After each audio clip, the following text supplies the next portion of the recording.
우리 옆에 분하고 이렇게 인사하세요. 하나님을 기쁘시게 해드립시다.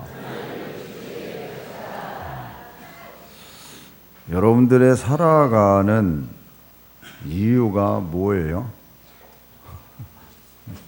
살아가는 목적이 뭐예요? 좀 순간 좀 대답하기가 그럴 수 있어요.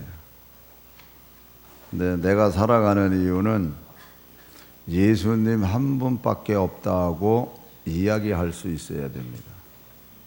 왜냐하면 사도 바울이 그렇게 얘기를 해요. 내가 육체 가운데 사는 것은 갈라디아서 2장 20절에 있는 말씀 그 속에 내가 육체 가운데 사는 것은, 이 말은 다른 게 아니라 내가 살아가는 이유는 나를 사랑하사 나를 위하여 자기 자신을 버리신 하나님의 아들을 믿는 믿음으로 산다, 이렇게 되어 있어요. 그러니까 내가 왜 예수님을 위해서 사냐? 나를 사랑하셔서, 당신이 나를 사랑하셔서 나를 위하여 자기 자신을 주셨기 때문에. 다시 말하면 십자가상에서 내가 전에는 사실 예수 믿는 사람들 잡아다가 죽인 사람이에요. 심지어는 그런 하나님 앞에서 죄인이자 하나님 앞에서 원수요.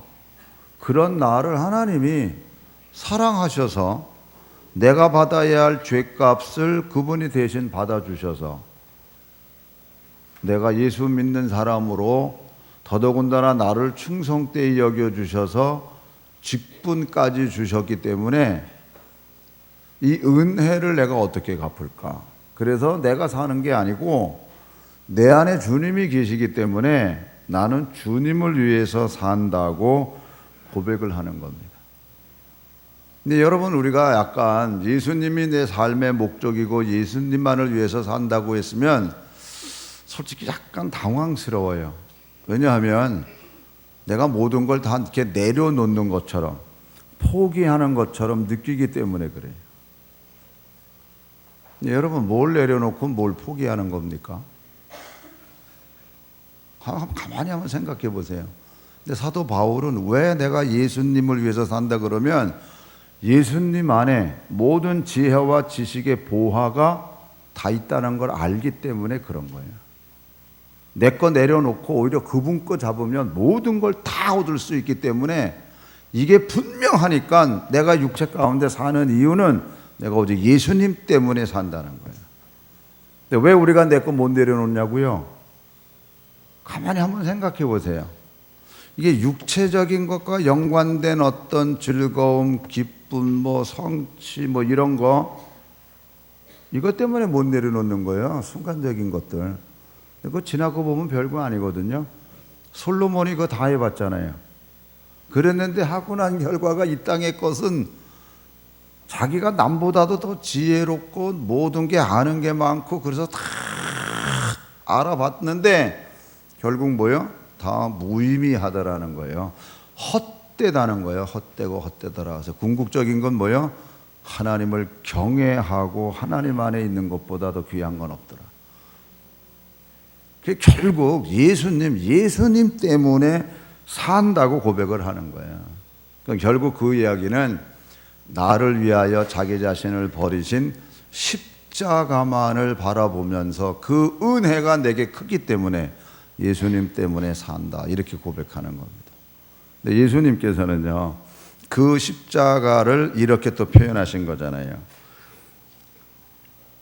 주 예수께서 잡히시던 밤에 떡을 가지사 축사하시고 떼어 이르시되 이것은 너희를 위하는 내 몸이니 이것을 행하여 나를 기념하라 하시고 식후에 또한 그와 같이 잔을 가지시고 이르시되 이 잔은 내 피로 세운 새 언약이니 이것을 행하여 마실 때마다 나를 기념하라 하셨으니 너희가 이 떡을 먹으며 이 잔을 마실 때마다 주의 죽으심을 그가 오실 때까지 전하는 것이니라.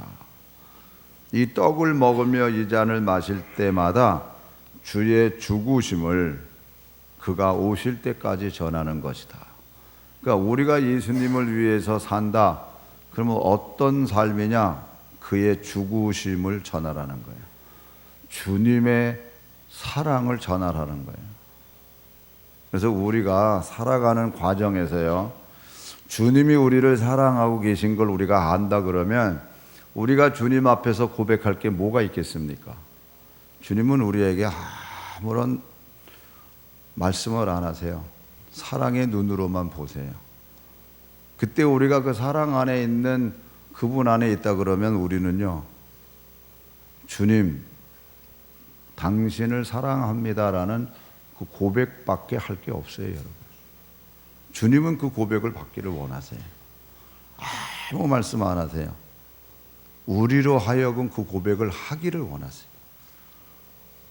성경에 있는 것처럼 네가 나 사랑하냐? 이젠 그거 안 물어보세요, 여러분. 나를 사랑하사 나를 위하여 자기 자신을 버리신 그분인 것을 아는 순간부터는 내가 주님을 사랑합니다라는 그 고백밖에 없는 거예요, 여러분. 그래서 주님이 더 요 본문에 대한 것을 더 자세하게 가르쳐 준 말씀이 요한복음 6장이에요. 6장 53절부터 58절까지 한번 다 같이 한번 읽습니다. 같이. 예수께서 이르시되 내가 진실로 진실로 너희에게 이르노니 인자의 살을 먹지 아니하고 인자의 피를 마시지 아니하면 너희 속에 생명이 없느니라. 내 살을 먹고 내 피를 마시는 자는 영생을 가졌고 마지막 날에 내가 그를 다시 살리리니 내 살은 참된 양식이요 내 피는 참된 음료로다. 내 살을 먹고 내 피를 마시는 자는 내 안에 거하고 나도 그의 안에 거하나니 살아계신 아버지께서 나를 보내심에 내가 아버지로 말미암아 사는 것 같이 나를 먹는 그 사람도 나로 말미암아 살리라. 이것은 하늘에서 내려온 떡이니 조상들이 먹고도 죽은 그것과 같지 아니하여 이 떡을 먹는 자는 영원히 살리라. 이렇게 되어 있습니다. 너희들이 내 살을 먹고 내 피를 마셔라. 아니, 우리가 예수님의 살과 피를 어떻게 먹고 마시냐고요. 이게 뭔 의미일까? 일단 먼저 여러분, 우리 육신이요, 힘을 얻고 살아가려고 그러면 어떻게 해야 돼요? 음식을 먹어야 돼요. 음식 안 먹고 그림 쳐다보면서 저거는 쌀, 저거는 고기, 저거 먹어야지 이런다고 배가 부릅니까? 절대 안 부릅니다. 먹어야 돼요. 먹어야. 소고기도 먹고 돼지고기도 먹고 닭고기도 먹고 야채도 먹고 과일도 먹고 먹어야 돼요. 먹어야 힘이 나와요. 근데 그 먹는 게요, 여러분들 스스로가 만들어서 먹는 게 아니잖아요. 내가 소 키워서 소 잡아 먹습니까? 소가 희생되는 거예요. 모든 게 다 희생되는 거예요. 육이요, 건강하려고 그러면요, 희생된 그런 것들을 우리가 일단 먹어야 돼요. 그런데 요리사가 소고기도 아주 맛있게 요리를 하니까 내가 소를 잡아 먹었어, 이런 어떤 죄책감이라든지 뭐 이런 게 없잖아요. 더군다나 뭐 돈 주고 사서 먹었고 요리를 다 요리사가 맛있게 해서 해주니까 아무 부담감 없이 먹어요. 근데 먹는 그 자체 어떤 것 하나라도요, 다 들여다보면 희생된 거예요. 희생된 거. 우리를 위해서 다 희생된 것들을 우리가 먹으면서 힘을 얻는 거예요. 그렇다 그러면 예수님도 너희들이 떡을 떼면서 이거 먹어, 마셔, 그래야 너희들이 영생을 얻고 그리고 내가 너희 안에 너희가 내 안에 있는 거야, 이렇게 얘기를 하고 계시거든요. 그러면 이 말씀이 도대체 뭘 의미하는 걸까? 일단 첫째로는 광범위하게 얘기해서요, 이게 예수님 믿으라는 소리예요. 너희들이 내 살과 피를 먹고 마시지 않으면 너희에게 영생이 없다라고 가르쳐줘요. 그러니까 첫째는 예수님 믿는 거예요. 여러분, 예수 믿는 거하고 안 믿는 거하고 어마어마하게 차이 있습니다. 어떤 차이가 있는 줄 아세요? 요즘에 장례 풍토가 화장이잖아요. 우리 신혜승 권사님도 화장을 했습니다. 또 잠깐 예배 드릴 때 그 얘기했어요. 돌아가신 분이기 때문에 감각이 없잖아요. 그래서 화로에 들어가도 아무런 문제가 없어요. 근데 여러분, 예수 믿으면 천국 가고 예수 안 믿으면 지옥 간다고 그러잖아요. 근데 지옥이 어떤 곳이에요? 영원한, 우리가 장차 부활해서 거룩한 하나님의 몸이 됐을 때, 부활된 몸이 됐을 때 천국 가고, 다른 안 믿는 사람들은 지옥 가요. 그러면 거기는요 영원한 불못이라고 그렇게 하죠. 왜 여러분, 이거 우리 암으로 지금 고생하고 있는 분들한테 미안하지만 왜 우리가 암병을 두려워해요? 고통 때문에 두려워하잖아요. 죽는 게 두려운 것보다도 고통 때문에 두려워하잖아요. 그러나 그 육신은요, 고통 속에서라도 우리 어떤 생명이 끊어지는 순간이 있습니다.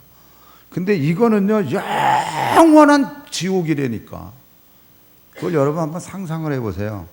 그러니까 요즘에 현대인들은요, 그런 얘기 하지 말라는 거예요. 그런 얘기 하지 말고, 죄 얘기 하지 말고, 그저 축복 얘기만 하라는 거예요. 듣기 좋은 소리만 해라. 그거 왜 스트레스 받게 하냐? 근데 성경은 그걸 가르쳐 주는 거예요. 진짜 천국 가면 영원한 하나님의 영생의 축복이 있는데, 반면에 영원히 고통받는 곳이 있으니까 니들 내 살과 피를 먹고 마셔. 진짜 예수 믿어. 이 소리거든요. 근데 둘째로는 진짜 너희들이 예수를 믿으면 살과 피를 먹고 마신다는 게 뭘까? 성경의 예수님은요, 말씀으로 표현되어 있어요. 그래서 요한복음 1장 1절에 보면 태초에 말씀이 계시니라, 그 말씀이 하나님과 함께 계시니 그 말씀이 하나님이라, 이렇게 되어 있어요. 하나님이 말씀으로, 즉 예수님이 하나님인데 그분이 말씀으로 표현되어 있는 거예요. 그래서 이 하나님, 즉 말씀을 먹고 마시라는 거예요. 여러분, 우리가 이제 뭐 월요일날 직장 나가셔서 생활하다 보면은 점심시간 되면 점심 먹고 들어오잖아요. 뭐 잡수셨어요? 설렁탕 먹고 왔는데요. 뭐 곰탕 먹고, 즉답이 나옵니다. 근데 지금 이 시간 여러분들에게 어떤 말씀으로 살아가고 있으세요? 물어보면 어떤 말씀으로 살아가세요? 왜? 하나님의 말씀이 내게 힘이 되고 내게 소망이 되고 나에게 능력이 주어지는 그 말씀인데, 지금 어떤 말씀으로 사세요? 툭 치면은 어떤 말씀이 나오겠어요? 그렇게 너희들이 매일 음식을 매일 먹는 것처럼 너희들도 내 준 말을 매일 먹으면서 그 말씀이 나의 힘이고 희망이고 소망이고 용기가 되는 그 말씀을 툭 하고 나와야 돼요. 나와야 돼요. 개념만 갖고 있지 말고, 그 얘기예요. 지금 너 지금 어떤 말씀 가지고 사니? 근데 우리는요, 말씀을 내 마음대로 요리해가지고 개념만 갖고 있어요. 그건 힘이 안 됩니다. 우리는 그 말씀이 내 안에서 그 말씀에 순종하면서 가야 돼요. 그 말씀 그대로 믿고 통치받으면서 가야 돼요. 근데 우리는 현대인일수록 순종이라는 말, 통치받는다, 뭐 구속받는, 이거 싫어하거든요. 진짜 싫어해요. 근데 순종 아니면은 우리가 변화가 안 되는 걸요.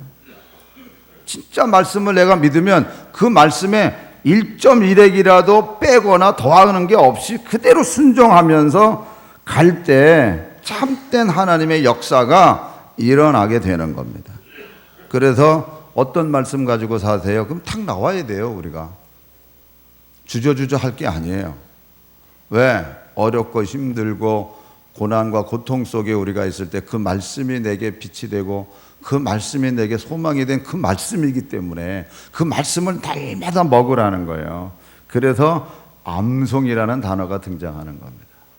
개념을 이해하는 게 아니에요. 그냥 줄줄줄줄줄줄 그 말씀이 나와야 돼요. 그래서 구약의 이스라엘 백성들은 어려서부터 하나님 말씀을 암송시켰잖아요. 암송을 시켰어요. 그게 얼마나 중요한 건데. 툭 건드리면 나와야 돼. 그래서 이 과거에 우리 최권능 목사님이라고 유명하잖아요. 일본 순사가 건드리면 예수 천당, 또 건드리면 불신 지옥, 이것밖에 안 나왔어요. 야 살살 때려, 내가 뭔 잘못이다, 그 소리 안 했다니까요. 건드리면 예수 천당, 건드리면 불신 지옥, 그것밖에 안 나왔다니까요. 그러니까 오늘 우리들도 뭐가 나를 딱 건드리면요 화를 낸다고요? 그건 자존심이 나오는 거예요. 내가 나오는 거예요. 말씀이 안 나오고. 그만큼 돼야, 그러니까 우리가 그렇게 돼야. 그래서 사도 바울이 뭐라 그래요? 내가 날마다 나를 쳐서 복음에 순종하는 자가 되겠다는 거예요. 이게 그래도 힘든 거예요, 여러분. 말씀을 내 마음대로 비벼가지고 내 개념화 시켜서 말씀을 이해하고 넘어가면 안 돼요, 여러분. 말씀은 변하는 게 아니에요. 그대로 우리가 순종하고 가는 말씀이지 말씀을 내가 변개시켜서는 안 되는 거예요. 그리고 세 번째로는 빛 가운데 거하라는 말씀입니다. 세상의 모든 동식물들은요 태양빛을 받지 못하면 아무런 열매를 맺을 수 없습니다. 지금 사실 이렇게 화창한 날씨가 우리에게 얼마나 좋은 건지 몰라요. 언젠가 우리나라도 몇 년 전에 비 오고 뭐 날씨 흐리고 뭐 이래가지고 농작물 한번 엉망된 적 있잖아요. 태양빛이 안 비치면요 이게 열매 못 맺어요. 그 과정은 우리가 잘 몰라요. 태양빛이 비치니까 광합작용에 의해서 식물들이 열매 맺고 막 이렇게 되는 거거든요. 그러니까 빛이 얼마나 중요한 건지 몰라요. 요한일서 3장에 보니까 이렇게 말씀합니다. 그 안에 즉 예수님 안에 생명이 있으니 이 생명은 사람들의 빛이라. 빛이 어둠에 비치되 어둠이 깨닫지 못하더라. 여러분 우리가 정말 믿음이 힘이 있고 영혼에 힘이 있으려고 그러면요 예수 그리스도의 빛을 받아야 되는 거야. 그래야 말로 표현할 수 없는 하나님의 역사 속에서 우리 안에 빛이 비춰지기 때문에 열매를 맺을 수 있는 거예요. 빛의 열매도 맺고 성령의 열매도 맺는 거예요. 여러분 노력하는 과정은 둘째 문제라니까요. 빛이 비춰져야만 되는 거예요. 빛이 비춰져야만. 그래야 성령이 우리 안에서 역사되어지는 태양빛을 받은 식물들이 어떤 광합작용에 의해서 열매 맺고 푸르르고 막 성장하고 이러잖아요. 우리가 꼼꼼하게 그거 다 몰라요. 마치 예수 그리스도의 빛 안에 우리가 있으면 하나님의 성장의 역사 속에서 우리가 열매를 맺어 나간다니까요. 그래서 시편 97편 11절에 보면 하나님께서 의인에게는 빛을 뿌려주시고 그리고 정직한 자에게는 기쁨을 뿌려주신다고 가르쳐주고 있어요. 의인에게는 하나님이 빛을 뿌려주시는 거예요. 그래서 빛 가운데 걸어가게끔 만드세요. 시편 80편 7절 다 같이 읽습니다. 만군의 하나님이여 우리를 회복하여 주시고 주의 얼굴에 광채를 비추사 우리가 구원을 얻게 하소서. 주의 얼굴에 광채를 우리에게 비춰주셔야 우리가 구원을 얻고 또한 우리가 회복할 수 있어요. 자, 히브리서 가서 볼게요. 다 같이 읽습니다. 이는 하나님의 영광의 광채시요 그 본체의 형상이시라. 그의 능력의 말씀으로 만물을 붙드시며 죄를 정결하게 하는 일을 하시고 높은 곳에 계신 지극히 크신 이의 우편에 앉으셨느니라. 여기 예수님은 이는 예수님이잖아요. 하나님의 영광의 광채시요 그 본체의 형상이시라. 그의 능력의 말씀으로 만물을 붙드시며, 여기 우리도 붙임 바 되어 있는 거예요. 그분이 말씀 안에서 우리를 붙잡고 있다니까요. 그 말씀이 우리를 인도하고 있다니까요. 아멘. 그럴 뿐만 아니라 그분에 의해서 죄를 정결하게 하는 일을 하시고 높은 곳에 계신 지극히 크신 이의 우편에 앉으셨느니라. 그래서 우리도 하나님 영광, 주님 계신 그 우편의 영광의 자리에 우리도 함께 거할 수 있는 축복이 우리에게 있잖아요. 아멘. 빛 가운데 거하는 거예요. 그래서 고린도후서 4장 3절부터 볼게요. 다 같이 읽습니다. 만일 우리의 복음이 가리었다면 망하는 자들에게 가리어진 것이라.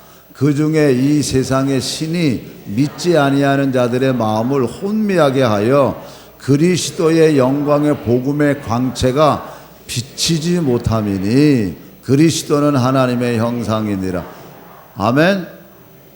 앞서 단 보세요. 복음의 광채가 그들에게 비치지 못해요. 하나는 다른 세상의 신이 믿지 않은 자들의 마음을 혼미하게 해서 이 그리스도의 영광의 복음의 광채가 비치지 못하게 한다. 그러니까 우리가 반대로 우리는 그리스도의 영광의 복음의 광채가 비춰지잖아요, 우리에게. 그 다음 볼게요. 그래서 우리는 우리를 전파하는 것이 아니라 오직 그리스도 예수의 주 되신 것과 또 예수를 위하여 우리가 너희의 종된 것을 전파함이라. 어두운데 빛이 빛이라 말씀하셨던 그 하나님께서 예수 그리스도의 얼굴에 있는 하나님의 영광을 아는 빛을 우리 마음에 비추셨느니라. 아멘. 하나님의 예수 그리스도의 얼굴에 있는 하나님의 영광을 아는 빛을 우리 마음에 비추셨느니라. 할렐루야.